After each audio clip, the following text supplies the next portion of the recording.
Sebuah tatanan baru sedang disiapkan untuk umat manusia di dunia. Sebuah tatanan yang akan kita anut dengan satu persamaan hak, tunduk pada logika, janji nilai kemanusiaan, dan keterbukaan informasi tanpa batas. Pada saat itu, manusia akan mandiri seutuhnya. Nasib akan bisa ditentukan sendiri, seolah Tuhan tidak lagi diperlukan. Surga dan neraka menjadi cerita dongeng. Pada saat itu, agama tidak lagi relevan dengan kehidupan manusia. Sebuah pemikiran akan kemandirian manusia tanpa campur tangan Tuhan yang digagas oleh kelompok bernama Illuminati. Air, udara, tanah, dan api menjadi elemen simbol kelompok ini, dengan segitiga dan mata tunggal di tengah sebagai logonya. Sebuah visualisasi yang mengingatkan kita akan satu ciri makhluk akhir zaman bernama Dajjal.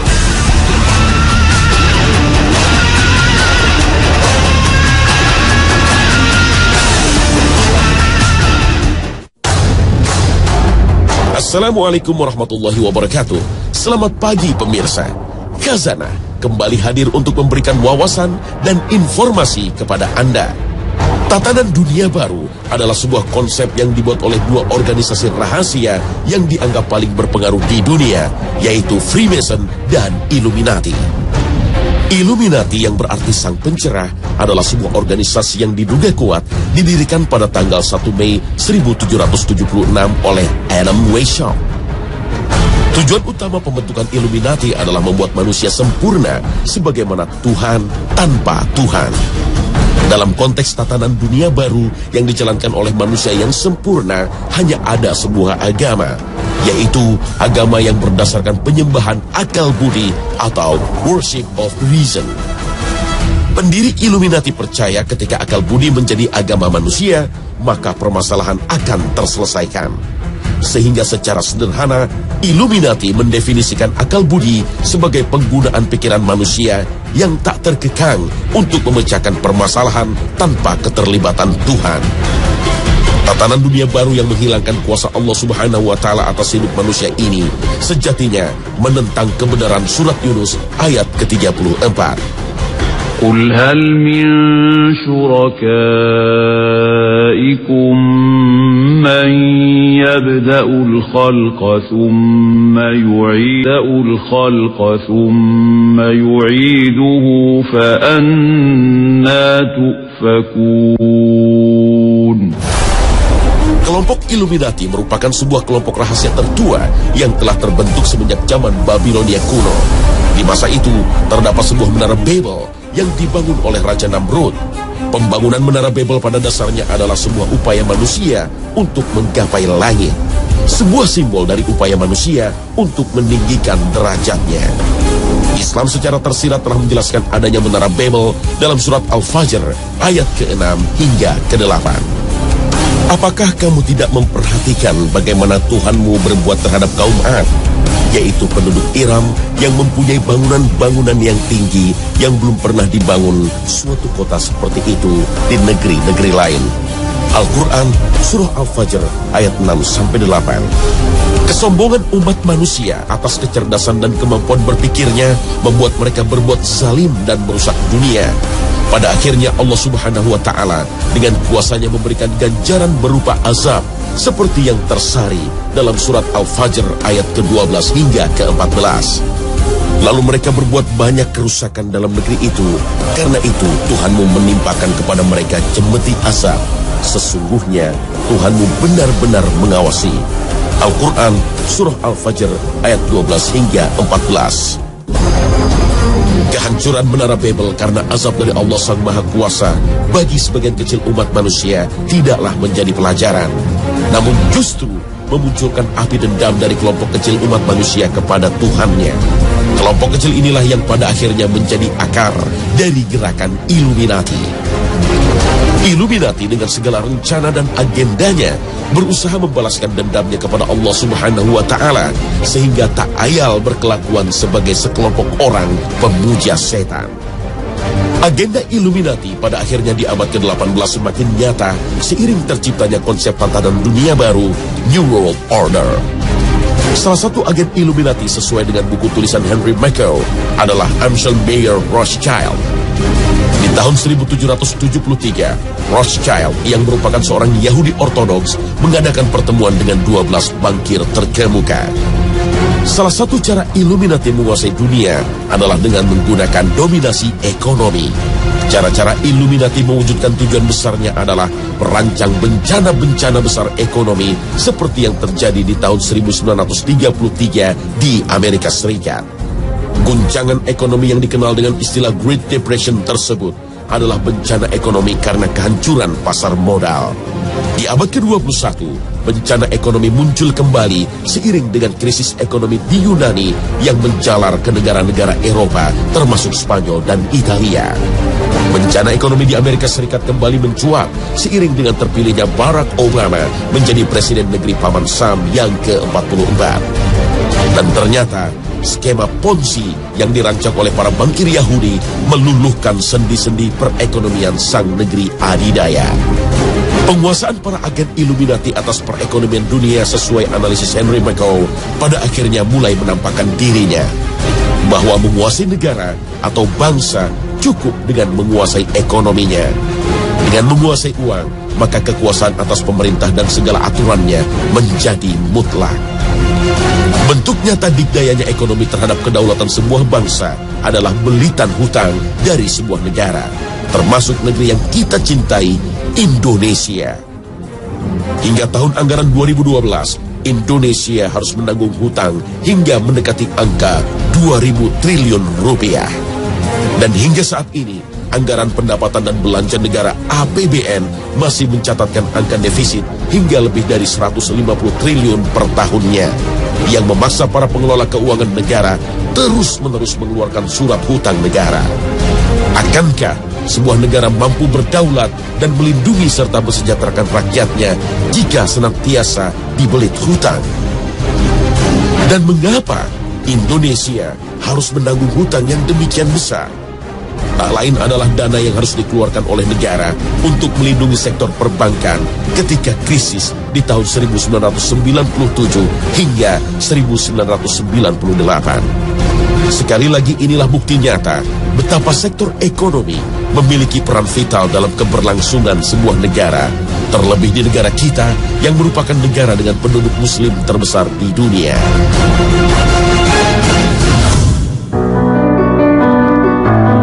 Salah satu orang yang menulis mengenai agenda besar The New World Order adalah Constance Cambay. Dalam bukunya yang berjudul The Hidden Dangers of the Rainbow, The New World Order adalah sebuah tatanan yang dibentuk berdasarkan sebuah pemahaman akan satu kesamaan agama baru. Dan agama itu adalah New World Order. Sebuah pemahaman akan satu aturan baru yang mampu melibatkan seluruh manusia di bumi tanpa batas warna, kulit, suku, bangsa, dengan satu prinsip dasar, yaitu kemanusiaan. Internet dan kartu kredit dengan berbagai kemudahan dan manfaatnya disadari telah menjelma menjadi sebuah sistem keuangan baru. Siapapun, dimanapun ia berada, bisa dengan mudah mendapatkan barang apapun yang disediakan dari seluruh penjuru dunia. Transaksi tawar-menawar dilakukan tanpa kehadiran, dan identitas adalah kredibilitas seseorang di dunia maya tanpa perlu tatap muka dan asal-usul asli. Pilar lain penopang tatanan dunia baru adalah Badan Otoritas Pangan Dunia. Banyak pemimpin seakan dihantui oleh satu isu universal ini dengan pertanyaan mendasarnya adalah, cukupkah bumi dan seisinya menjamin kehidupan seluruh manusia nanti? Rasionalkah isu ini dalam kajian agama Islam, agama yang diturunkan kepada sang Nabi terakhir Rasulullah SAW? Mari kita simak firman Allah Subhanahu wa Ta'ala akan konsep rezeki, sumber kehidupan makhluk di bumi dalam surah Hud ayat ke-6. وَمَا مِن دَابَّةٍ فِي الْأَرْضِ إِلَّا عَلَى اللَّهِ رِزْقُهَا وَيَعْلَمُ مُسْتَقَرَّهَا كُلٌّ فِي كِتَابٍ مُبِينٍ. Jika menyimak sari tilawah surah tersebut, jelaslah sudah bahwa seluruh manusia dan makhluk dijamin rezekinya di dunia. Tapi entah mengapa, konsep ini tak menjadi pijakan bagi para pengambil keputusan.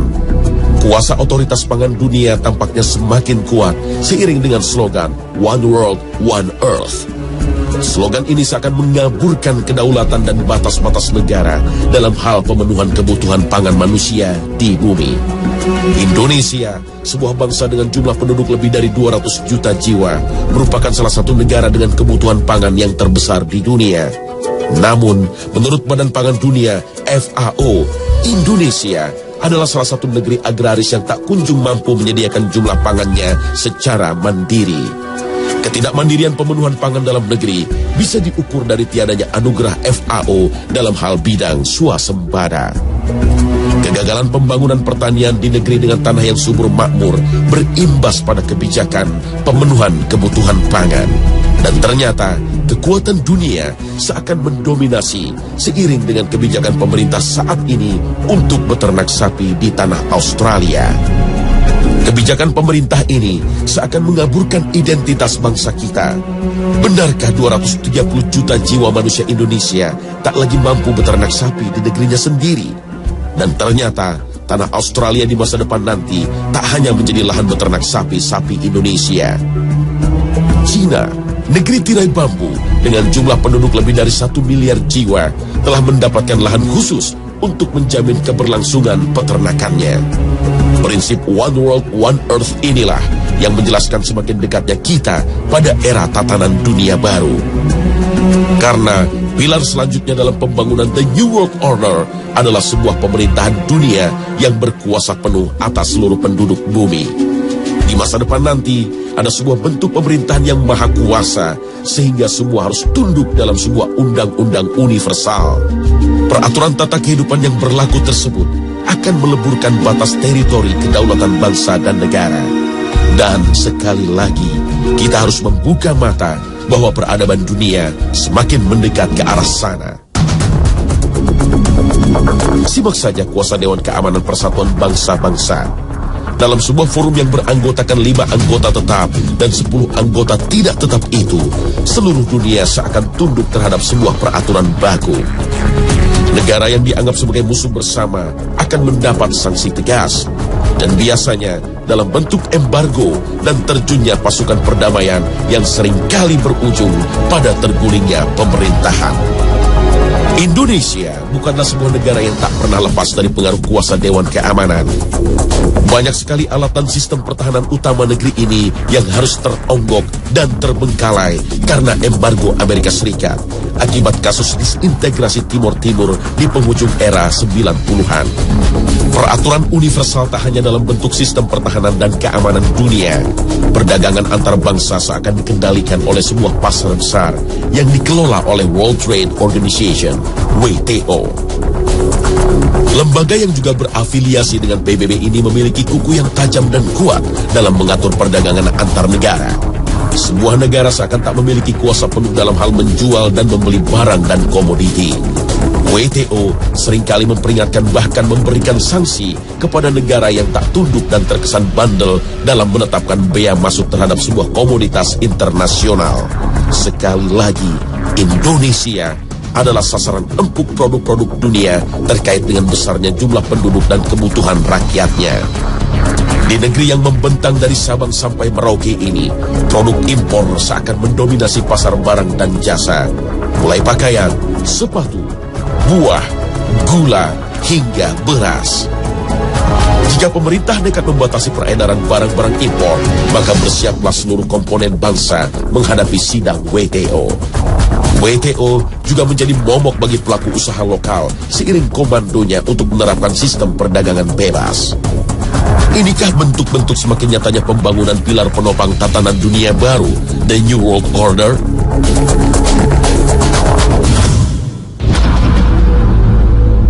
Tatanan dunia baru seperti kajian Ralph Epperson akan dipimpin seorang yang adil dan bijaksana.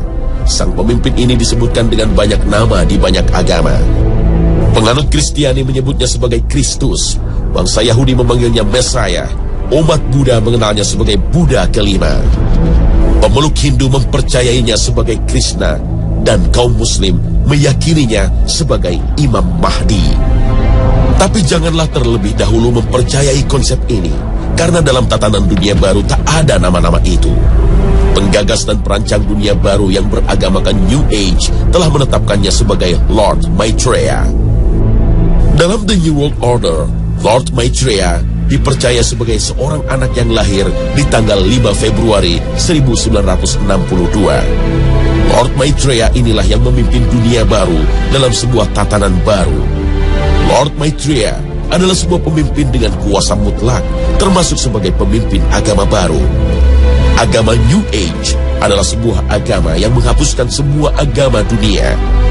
New Age adalah sebuah agama yang diklaim menyempurnakan manusia layaknya Tuhan.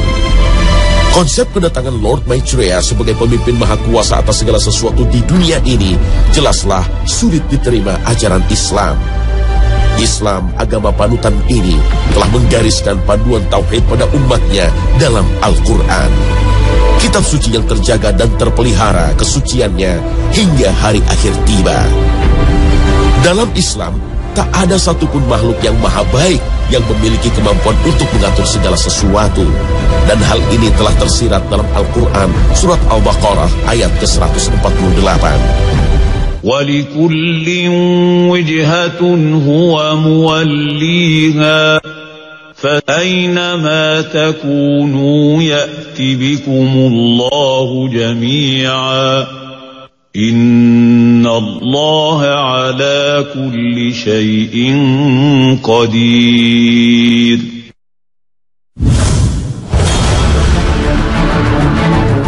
Imam Mahdi, seperti disebut dalam beberapa hadis Rasulullah SAW, disebutkan akan muncul di akhir zaman untuk membawa seluruh manusia kembali Islam. Bila tidak tersisa dari dunia kecuali 1 hari, tentu Allah akan panjangkan hari tersebut, sehingga Allah utus padanya seorang lelaki dariku atau dari keluargaku. Namanya seperti namaku dan nama ayahnya seperti nama ayahku. Ia memenuhi bumi dengan keadilan, sebagaimana sebelumnya telah dipenuhi dengan kezaliman dan keculasan. Hadis riwayat Abu Dawud. Selama masa kepemimpinan Imam Mahdi, maka kaum muslimin akan hidup dengan bertabur nikmat dan rezeki dari Allah Subhanahu wa Ta'ala. Munculnya Imam Mahdi akan membawa sebuah keadilan seperti yang disabdakan oleh Rasulullah SAW, memenuhi bumi dengan keadilan sebagaimana sebelumnya dipenuhi kezaliman. Kedatangan Imam Mahdi pada dasarnya akan mempersatukan kaum muslimin yang terpecah dan berkelompok-kelompok. Dan setelah mampu mempersatukan kaum muslimin, maka Imam Mahdi akan mampu menegakkan negara Islam dalam satu bendera di bawah panji Islam, agama terakhir dan penyempurna. Salah satu tugas besar Imam Mahdi di hari akhir adalah membunuh Dajjal. Dan diyakini Imam Mahdi dan Nabi Isa alaihissalam akan membunuh Dajjal di daerah Bab Lut, Palestina. Wallahu a'lam bissawab. Terkait dengan Dajjal, ada beberapa pendapat tentang sosoknya. Salah satu pendapat sesuai dengan hadis Rasulullah SAW adalah sebuah makhluk dengan mata satu. Namun, secara spirit ada juga yang menafsirkan Dajjal adalah sebuah sistem atau negara yang ciri dan sifatnya seperti yang menempel pada Dajjal. Beberapa pendapat tersebut mengarah kepada Amerika Serikat. Salah satunya terdapat dalam lambang negara Amerika Serikat di bagian belakang. Terdapat sebuah kalimat dalam bahasa Latin yang berbunyi Novus Ordo Seclorum. Dan jika diartikan, kalimat Latin tersebut berbunyi tatanan dunia baru, The New World Order. Bukti mengarah semakin kuat ketika terdapat sebuah simbol, sebuah mata yang terletak dalam sebuah piramida terputus. Piramida terkait dengan Mesir dan Lord Maitreya sejatinya merupakan anak dewa matahari yang dikenal di peradaban Mesir kuno. Akhirnya, benarkah Dajjal adalah Lord Maitreya, seorang pemimpin yang nantinya merupakan musuh yang akan dibunuh oleh Imam Mahdi? Wallahu a'lam bissawab.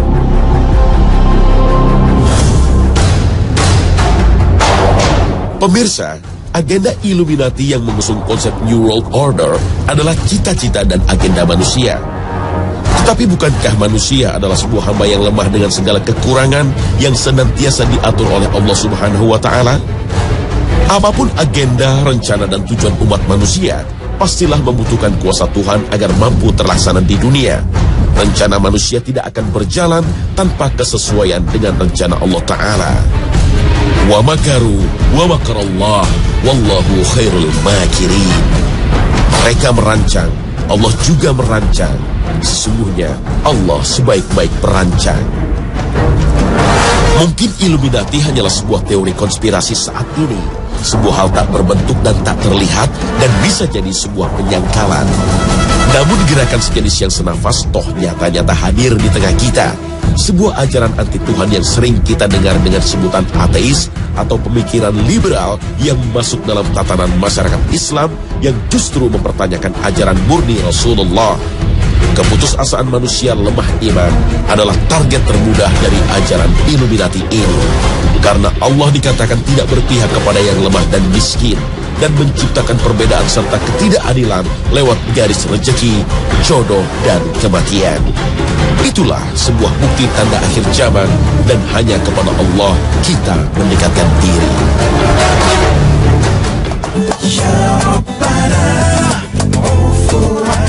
Nah pemirsa, demikian Khazanah hari ini. Semoga dapat memberikan manfaat untuk semuanya. Tetap saksikan Khazanah setiap Senin sampai Jumat pukul 5.30 pagi.